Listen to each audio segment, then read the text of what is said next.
सनातन प्रभु का और कैसे कि रसिकाचार्य बाबू बहुत बहुत आभारी है।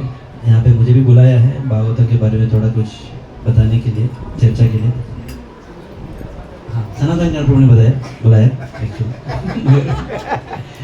मुझे इधर भी बिठाया, मैं बोला आके सुनूंगा करके। तो बोलता है कि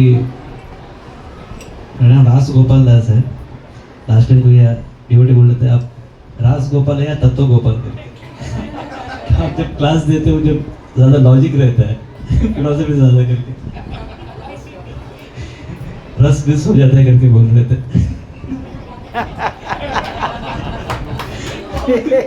तो अभी मैं एक ही अलग ही कि प्रोजेक्ट ने बताया कि भागवतम के बारे में थोड़ा सा बताइए करके। तो मैं जो बताने के लिए सोचा था तो उसकी वजह से मुझे यही याद आया, अरे वापस मैं इनको लॉजिक क्यों बता रहा हूँ करके। और फिर भी थोड़ा सा तत्व के साथ चालू करते हैं। तो मुझे बताया हम सब लोग भागवतम पढ़ना चाहिए करके। क्यों पढ़ना चाहिए? प्रभुपाद जी ने लिखा है इसलिए है। Yes, very nice answer. और बाकी सारे स्क्रिप्चर्स में से प्रभुपाद ने भागवतम को ही क्यों चूज किया? क्योंकि भागवतम एक कलिकाल का जो सारे कलमशो कलयुग में सारे जो कलमश जो रहते हैं वो सब कुछ निकालने के लिए भागवतम का उद्गमन हुआ है करके बताया जाता है।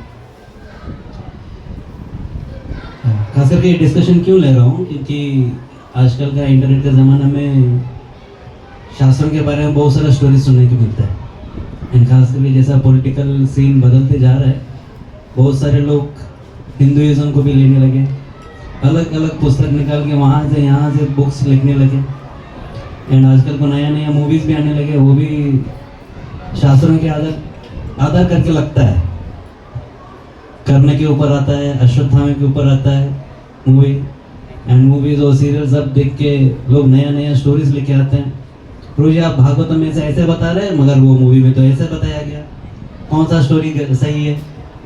मेरे प्रश्न पूछने लगते हैं। तो इसलिए थोड़ा सा एक 5 मिनट समझने के लिए सोचता हूँ।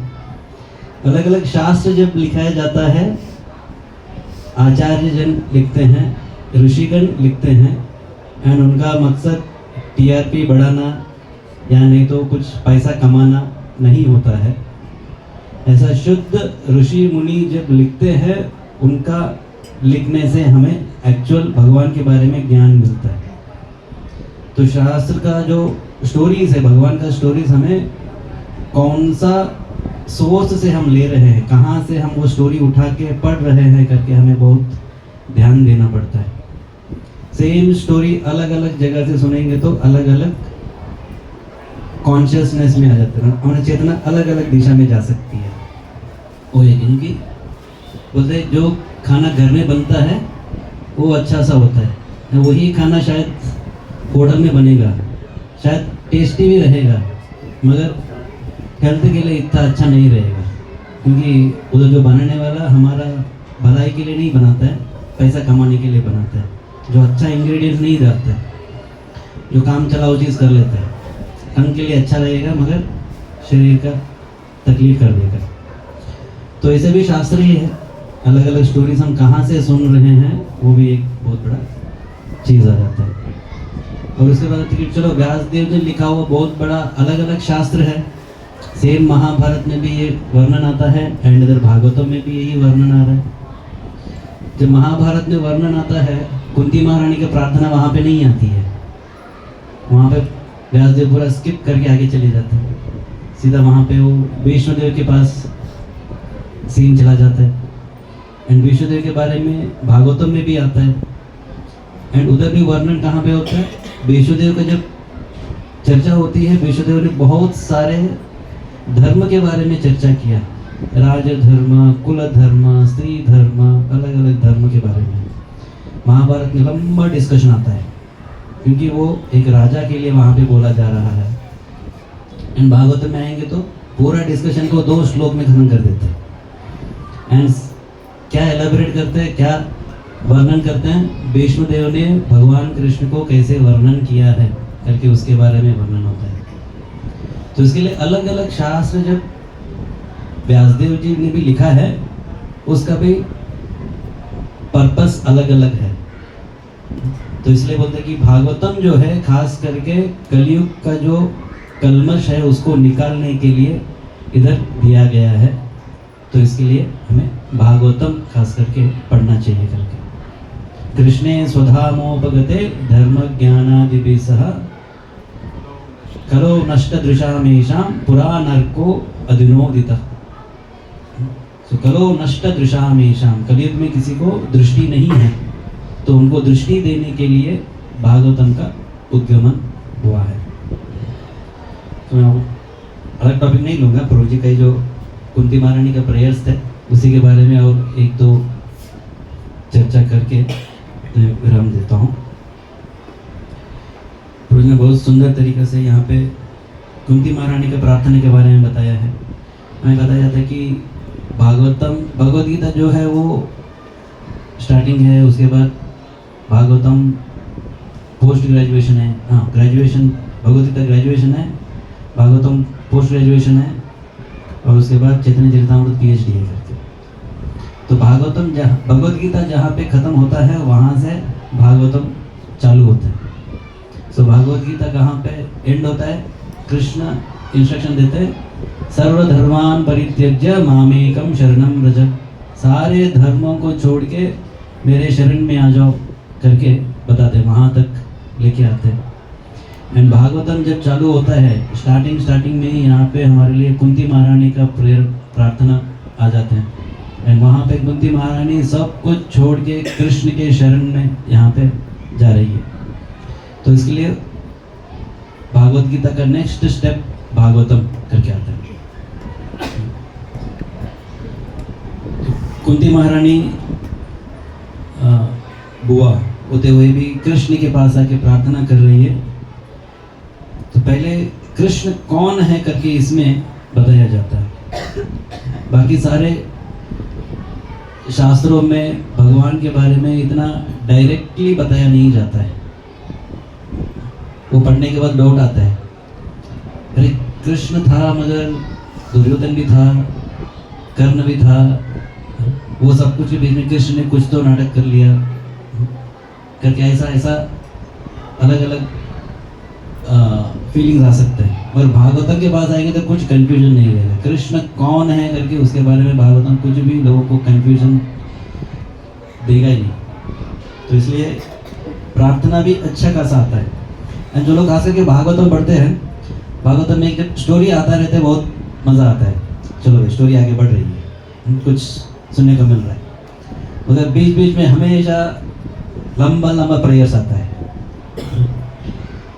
प्रहलाद महाराज का प्रेयर्स आता है 50 श्लोक, ब्रह्मा जी का प्रेयर्स आता है वो भी 50 के ऊपर ही है, और इधर कुंती महारानी की प्रार्थना आता है वो भी कम नहीं है, लगभग 25-30 तक है श्लोक पूरा। तो बोलते इधर स्टोरी आगे बढ़ ही नहीं रहा है, एंड एक ही जगह पे अटका हुआ है, एंड एक के बाद एक प्रार्थना चलती रह रही है। तो इसमें क्या चल रहा है, क्योंकि वो प्रार्थना के माध्यम से हमें पूरा तत्व भी बताया जा रहा है। बहुत सारे शास्त्रों में वैसा नहीं रहता है, स्टोरी आगे बढ़ता है मगर तत्व समझ में नहीं आता है। इसलिए भागवतम का वो भी एक स्पेशलिटी आता है। तो नमस्ते पुरुषम त्वात्यम आयुर्वेद। तो माया जवनिका छन्नम अज्ञादोक्ष जव्ययम न लक्ष्यसे मूढ़ दुषाम नटो नाट्य धरो यथा। जैसे एक नाटक करने वाला रहता है, उनको जैसे लोग पहचान नहीं पाते हैं वैसा आप है करके कुंती महारानी बोल रहे थे। तो कृष्ण बोलता है कि आप पहचान नहीं पा रहे करके कैसे बता रहे हो, मेरे सामने खड़े हो, आप प्रार्थना भी कर रहे हो, भगवान है करके भी आप बोल रहे हो, आप ऐसे कैसे बोल रहे हो कि आप मुझे पहचान नहीं पा रहे करके। देन नेक्स्ट श्लोक कुंती महारानी बोलती है तथा परमहंसानां मुनीनाममलात्मनां भक्तियोग विधानार्थं कथं पश्येमहि स्त्रियः। बोलता कि भगवान को जानना इतना आसान नहीं है। बड़े बड़े परमहंस लोग जो है वो लोग भगवान को जान सकते हैं, मैं तो एक साधारण स्त्री हूँ, मैं कैसे समझ सकता हूँ करके कुंती महारानी यहाँ पे बताती हैं। भक्ति योग में जो है वो लोग समझ सकते हैं करके। तो एक तरह से कुंती महारानी बोल रही है कि मैं एक स्त्री हूँ, मैं समझ नहीं पा रहा हूँ करके। मगर भागवतम में सबसे हाईएस्ट प्रेयर्स जो है, प्रार्थना जो है, कुंती महारानी खुद कर रही है। ये भी एक भक्त का एक मूड होता है, वो सब कुछ जान के रहता है मगर वो सबके सामने बोलता है कि मुझे कुछ आता नहीं है। तो ये वो झूठ बोल रहा है करके नहीं है, मगर भगवान इतने बड़े हैं, उनके तुलना में हम कुछ नहीं है। तो हम बोलेंगे ये बहुत बड़ा बंगला है, बिल्डिंग है, कितना फ्लोर्स है, 16 माला या 16 फ्लोर्स तक है। उसके नीचे कोई खड़ा रहेगा, ये बहुत बड़ा बिल्डिंग करके लगेगा। 16 माला के ऊपर जो खड़ा रहेगा उनको बोलेगा सब लोग मेरे से नीचे है करके। मगर सामने अगर हिमालय पर्वत है तो कितने भी बड़े बंगले के ऊपर खड़े हो जाओ, वो छोटा ही पड़ जाता है। तो इसके लिए जितना भी ज्ञान आदमी कमा लेता है, जितना भी भक्ति में आगे बढ़ता है, उनको भगवान और अच्छी तरह से दिखने लगते हैं। सो भगवान अनंत है, भगवान का गुण अनंत है, तो उनके सामने हमारा ज्ञान भी पूरा सफिशिएंट नहीं होता है। तो उसके लिए भक्त का एक मूल गुण रहता है कि भाई मैं अभी भी सब कुछ नहीं जाना हूँ, मेरे में बहुत कुछ कमियां हैं करके वो भक्त हमेशा सोचता रहता है। क्योंकि उनका तुलना किसके साथ है? बाकी भक्तों को देखता है, बाकी भगवान को देखता है। जो लोग साधारण भौतिकवादियों को जो देखते रहते हैं, लगेगा है उन सबसे तो मेरा बहुत अच्छा गुण है, मैं बहुत अच्छा हूँ करके वो सोचने लगता है। तो वो भी एक पॉइंट आता है, भक्त होते हुए हमें तुलना किससे करना चाहिए। हम भक्तों की तरफ देखते रहेंगे, उनके तरफ देख के हमें नम्र भावना आते रहेगी। ना कोई साधारण व्यक्ति की तरफ देखेंगे तो हम बहुत आगे पहुंच गए करके हमें लगता रहेगा।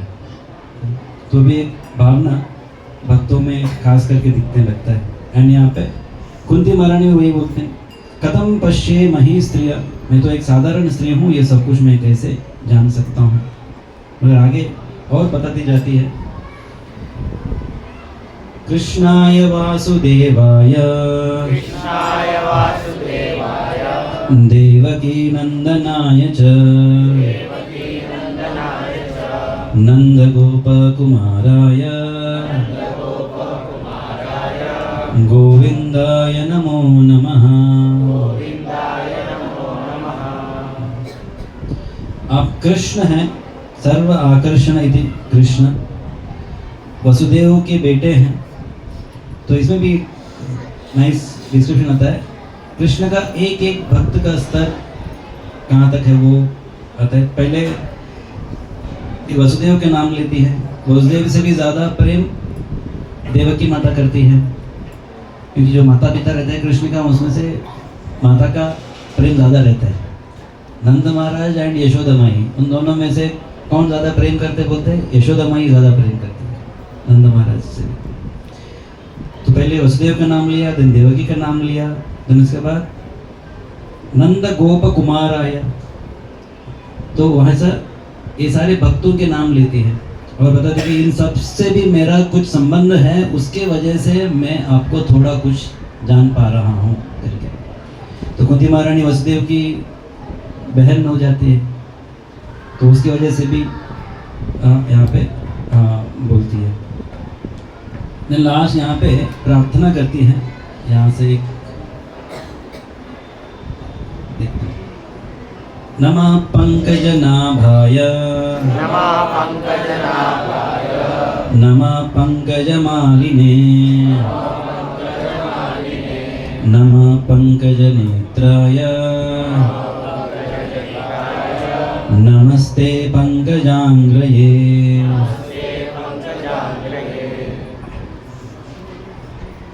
तो नमः पंकज नाभाय, उनका नाभि पंकज जैसा है, एक कमल जैसा है।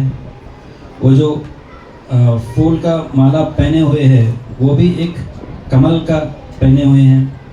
पंकज नेत्राय, उनकी जो आंख जो है वो भी कमल जैसा बहुत सुंदर है। और बोलते नमस्ते पंकजांग्रये, आपका पैर भी जो है वो कमल जैसा है, लोटस फीट करके बताते हैं।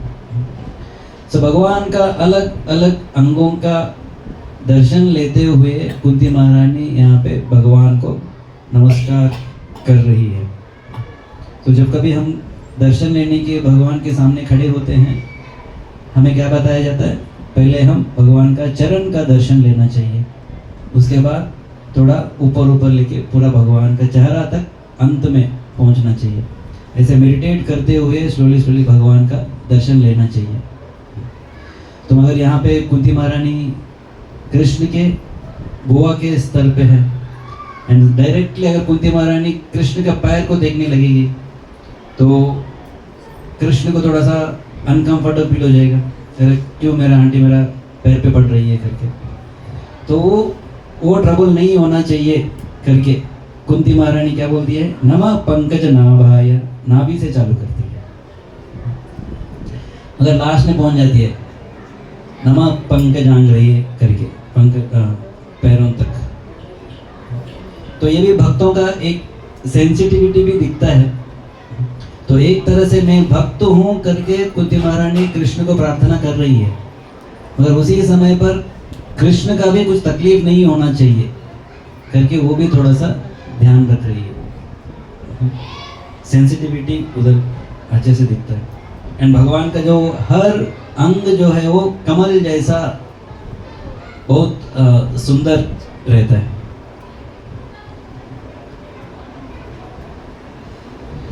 ऐसे तो बहुत सारे श्लोक हैं आगे के, तो बहुत सुंदर श्लोकास है। प्रभुपाद आचार्यों का बहुत सुंदर वर्णन है, एक एक श्लोक के ऊपर, एक एक वर्ड के ऊपर। रोज ने 2 श्लोक का एक एक वर्ड के ऊपर कितना कितना आचार्यों ने मनन किया है करके सुंदर तरीके से तो बताया है। ऐसे हर एक श्लोक के ऊपर भी मनन करते करते भागवतम अच्छे से हम पढ़ सकते हैं। खास करके मन भागवतम के ऊपर मनन नहीं कर रहे तो बहुत सारे बाहर चीज़ों के ऊपर मनन करता रहेगा। मनन करने का माइंड का वो कैपेसिटी तो है ही, अगर भागवतम के ऊपर नहीं डालेंगे तो बाहर का चीज़ों के ऊपर वो मनन करता रहेगा। तो कृष्ण का पोजीशन क्या यहाँ बताते हैं। एंड देन आगे बहुत सुंदर भी है। समय थोड़ा आगे चल रहा है, 9:20 तक हो गया है, आगे के कार्यक्रम भी बढ़ाना है। तो एक प्रार्थना है भागवतम के ऊपर, यहाँ पे थोड़ा चर्चा करने के लिए बुलाए हैं। थोड़ा सा भागवतम से हमने लिया, भागवतम के बारे में आप पढ़िए। तो यहाँ आके आपको पढ़ो पढ़ो करके बोलने के बाद मैं भी थोड़ा सा ध्यान से पढ़ूंगा। मेरा भी आशा है, आप मेरे लिए भी प्रार्थना कीजिए। बहुत बहुत धन्यवाद आप सबके।